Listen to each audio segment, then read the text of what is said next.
සමාජ මාධ්‍ය ජාල අපි හැමෝම භාවිතා කරනවනේ. ඉතින් පුංචි වෙලාවකට හරි ඔය වගේ හෙට මෙහෙට යද්දී ගෘහණියක් අම්මෙක් කාන්තාවක් වශයෙන් අනික් හැම දෙයකටම වඩා මගේ නම් යන්නේ මොටිවේෂනල් channel වලටයි cooking channel වලටයි. ඒ වගේම ඒ වගේ අද වෙනකොට මගේ ජීවිතයට එකතු කරගත්ත හොඳ දේවල් බොහෝමයි. නමුත් වීඩියෝස් වල තියෙන ඒ අය කියන හැම දෙයක්ම අපිට ගැලපෙන්නේ නැති වෙන්න පුළුවන්. එහෙම වෙලාවලදී අපි කරන්න ඕනේ අපිට ගැළපෙන දේවල් විතරක් අරගෙන අනික් දේවල් බැහැර කරන එක හෝ නොගැළපෙන දේවල් අපේ ජීවන රටාවට ගැළපෙන විදිහට අනුවර්තනය කරගන්න එක. මේත් ඉතින් ඒ වගේ දෙයක්. ගොඩක් ගෙවල් වල ශීතකලාපීය මල් වලින් අලංකාර කරපු හරි ලස්සන මල් බඳුන් මම දැකලා තියෙනවා. ඒ වගේම මාත් ආසයි මගේ ගෙදරත් ලස්සන මල් බඳුන් තියන්න. දවසේ වැඩ කටයුතු අස්සේ හරි කලබලෙන් එහෙට මෙහෙට යන මගේ මහන්සිය ඔය මල් බඳුනක් දැක්කම නැති වෙලා යනවා.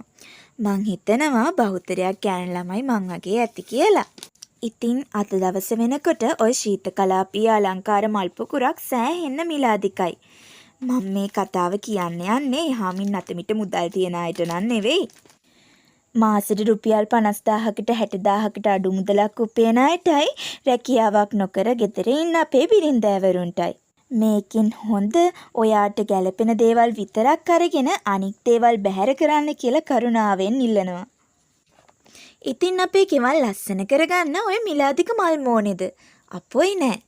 අනේ අපිට නෑනේ කියලා හිත දුක් වෙන වෙලාවේ එළියට බහලා බලන්නකෝ. ඔය ගේ වටේ තියෙන යුරු වල, දියසීරා ගලා බසින තැන් වල එලි පෙහෙලි කරන්න අමතක වෙලා පුංචියට වැවුණු කැලෑ රොදවල තියෙනවා ලස්සන මල් ಜಾති කොළ ಜಾති එහෙම.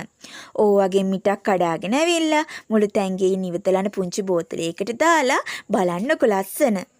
දියුණු වෙන්න දඟලන සාර්ථක අනාගතයක් ලබා ගන්න මහන්සියලා මුදල් උපේන මහත්තුරුන්ට දිලිදෙන ආදරණීය බිරින්දෑවරු හැටියට මේකට වැඩි දේවල් ඕනේ ලද දෙයින් සතුටු වෙන්න පුළුවන් හිතකුයි හැම දෙයක් දෙසම සුබවාදීව ලස්සන දකින්න පුළුවන් නැස් දෙකකුයි තිබ්බනම් හොඳටම ඇති. මං හිතනවා මගේ මේ වචන ඇතුලේ ඔයාලා කාටම හරි වටින දෙයක් තියෙවි කියලා. ඉතින් ආයෙත් දවසක හමු වෙනකන් ගිහින් එන්නම්. හිනා වෙලා සතුටින් ඉන්න.